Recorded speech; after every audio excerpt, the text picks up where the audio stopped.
नमस्कार, जय माता दी। मैं हूँ आपके अपनी लाइफ डिज़ाइनर जीतू आचार्य। केतु की बात कर रहे हैं और फिर राशियों की बात कर रहे हैं हम। यानी राशियों में जो केतु का बदलाव हुआ है, किसी खास भाव को पीड़ित कर रहा है। आपकी राशि कौन-सी है? आपके लिए केतु का बदलाव किस भाव में हो रहा है, वहाँ समझने की बहुत ज़रूरत है।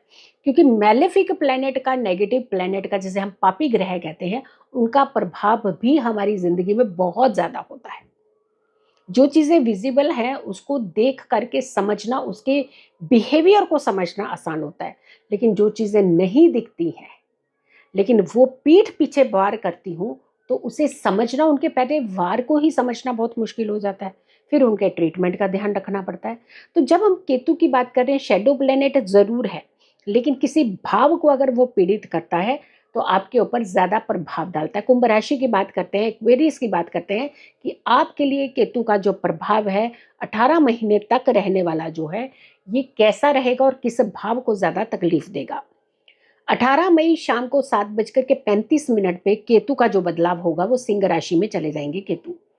काल पुरुष की कुंडली का ये पंचम भाव की राशि होती है, बहुत इंपॉर्टेंट भाव होता है। लेकिन अगर हम आपके भाव की बात करते हैं, आपके लिए किस भाव को ज्यादा इंडिकेट कर रहा है, तो आपके लिए ये गोचर रहेगा सप्तम यानी 7th हाउस में। अब डिटैचमेंट का प्लेनेट जब 7th हाउस पर रिस्पेक्ट डालता है, तो यहां पर रिश्तों के अंदर बहुत बड़ा तनाव पैदा कर देता है। डाउट बहुत ज्यादा स्टार्ट हो जाते हैं, छोटी छोटी बात शक के दायरे में आ जाती है। और ये जो भाव है, ये बहुत सेंसिटिव भाव होता है। पति पत्नी का भाव है, ये शादी का भाव है आपका। तो शादी के भाव के ऊपर इसका इम्पैक्ट, मतलब कहीं ना कहीं आपके रिश्तों के अंदर वो चीजें एकदम से उभर करके सामने आएंगी जिसकी आपने कल्पना नहीं की होती। जैसे बहुत सारे लोग हैं, उनका बहुत अच्छा बॉन्ड रहता है, लेकिन फिर भी कहते हैं कि शक की सुई अगर एक बार किसी एक चीज के ऊपर टिक जाए, तो वहां से निकालना उसे बहुत मुश्किल होता है। क्योंकि शक दीमक है, दीमक का कोई इलाज नहीं है। ध्यान रखिएगा, धीरे धीरे धीरे धीरे आपके रिश्तों को खोखला करती है। तो आपके लिए ये जो प्रभाव है, ये डिस्टर्ब करता हुआ नजर आ रहा है। तो यहाँ पर थोड़ा सा हमें ये भी देखना पड़ता है। खाली ये आपके स्पाउस की बात नहीं है। जैसे जो लोग पार्टनरशिप में होते हैं, किसी भी कार्य को पार्टनरशिप में करते हैं, उनके बीच में भी एक तनाव और दरार पड़ सकती है। छोटी सी बात कई बार बड़ा सा रूप ले लेती है। तो ऐसा ना हो, इसके लिए आप कुछ चीजें ध्यान में रखिएगा। पहली, अगर कि कोई भी चीज आपको कोई कहता भी है, अगर अपने स्पाउस के बारे में या फिर आपके पार्टनर के बारे में, तो सबसे पहले उसे समझिए, छानबीन करिए और पूरा वेरीफाई करने का कोशिश कीजिएगा, फिर जाकर के आप कोई भी स्टेप लीजिएगा। अदरवाइज क्या होता है, तो जैसे सुनी सुनाई बातों के ऊपर कई बार रिएक्ट कर देते हैं व्यक्ति। तो ऐसे अगर आप रिएक्ट कर देंगे तो आपको नुकसान करता है।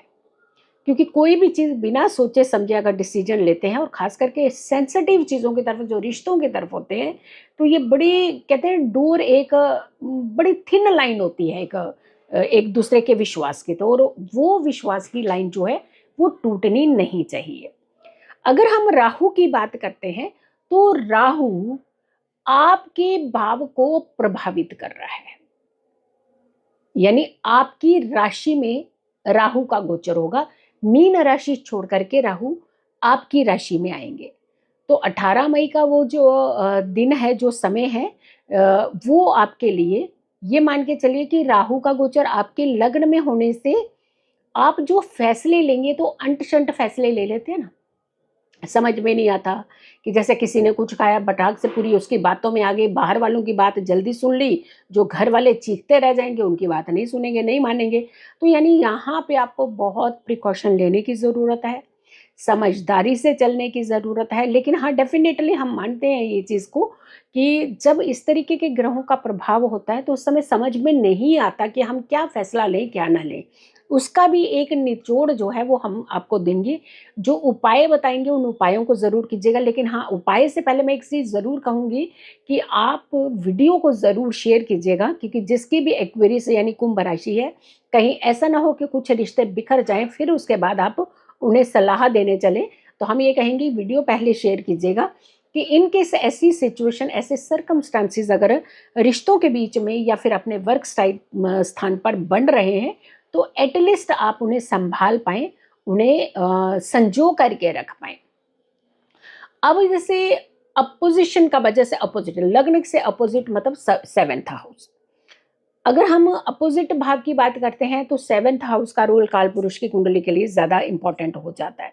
तो सेवेंथ को अगर हम देखते हैं तो वहाँ पर आपको ये भी थोड़ा सा समझने की ज़रूरत है कि बहुत सारे लोग हो सकता है आप ही को गलत ठहराने का प्रयास कर रहे हो, या फिर कहते हैं ना कि डेफिनेटली क्योंकि आपकी राशि में राहु आ रहे हैं और आपकी राशि से अगर हम सप्तम भाव में देखेंगे तो केतु आ रहे हैं, तो यहाँ पर क्या होगा कि बहुत सारे लोग हो सकता है आपको नेगेटिव ले भी लें, क्योंकि आपके जेस्चर एंड पोस्चर ही कुछ ऐसे होंगे जो सामने वाले को कहीं ना कहीं ये एक कहते हैं ना कि वो एक इंडिकेट आप कर रहे हैं सामने वाले को, आओ मेरे पे शक करो आगे।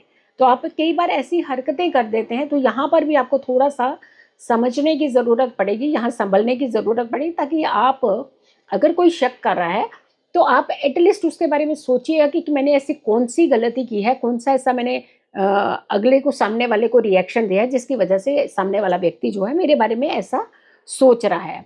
अदरवाइज आप क्या होगा कि आप धीरे धीरे नुकसान की तरफ बढ़ने लगेंगे, चाहे ऑफिस का मैटर हो, चाहे आपके बिजनेस का मैटर हो, चाहे घर का मैटर हो, चाहे रिश्तों का मैटर हो, चाहे फ्रेंड सर्कल का मैटर हो। तो यानी ये सिचुएशन जो है वो आपके लिए एक डिस्टर्ब करती हुई नजर आ रही है। तो ऐसे में एक चीज आपको हमेशा सुरक्षित रखती है, वो होती है रेमेडीज प्लस आपकी पूजा भक्ति। कहते हैं कि इन लोगों को इस समय पूजा भक्ति ज्यादा करनी चाहिए, ध्यान ज़्यादा लगाना चाहिए, मेडिटेशन ज़्यादा करनी चाहिए, क्योंकि जब तक हम ये रियलाइज़ नहीं करेंगे कि हमारी तरफ से कहीं गलती हो रही है, तब तक हम उस गलती में सुधार नहीं करेंगे। तो जब मालूम पड़ता है तभी आप सुधार की तरफ बढ़ते हैं। और इसके अलावा आप हर मंगलवार को, खास करके ट्यूसडे के दिन, तो आपको ये उपाय करना ही करना है। चमेली का तेल जो है वो हनुमान मंदिर में जाकर के आपको चढ़ाना चाहिए।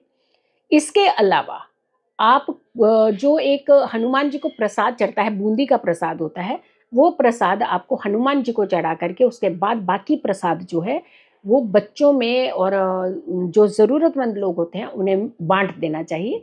हो सके तो आप किसी यंग बच्चे को आप कुछ दान दक्षिणा से भी उसका सहयोग कर सकते हैं, और वो सहयोग अगर उसको एजुकेशन फील्ड के लिए चाहिए तो इससे आपको काफ़ी लाभ मिल सकता है।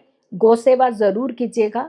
गौ का स्पर्श और गौ की सेवा ये आपके लिए अति उत्तम साबित हो सकती है। तो ये उपाय आप कीजिएगा, लेकिन वीडियो को हमने रिक्वेस्ट किया था कि वीडियो ज़रूर शेयर कीजिएगा और मेरी आने वाली हर वीडियो को ज़रूर देखें। हमारी अगली राशि होगी, आखिरी राशि है, वो है पाइसेन यानी मीन राशि।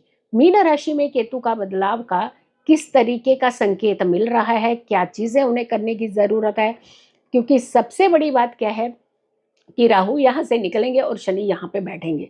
तो ये दो जो एक चेंज हो रहा है, ये भी कहीं ना कहीं हो सकता है उन्हें थोड़ा सा हिला सकता है।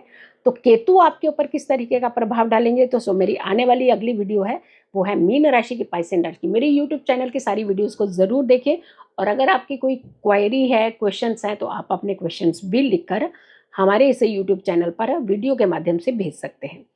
सो खुश रहिए, स्वस्थ रहिए, पॉजिटिव रहिए। पॉजिटिव रहते हैं तो हर समस्या से हम दूर रहते हैं। जल्दी हाजिर होंगे एक अच्छी वीडियो के साथ। तब तक के लिए नमस्कार, जय माता दी।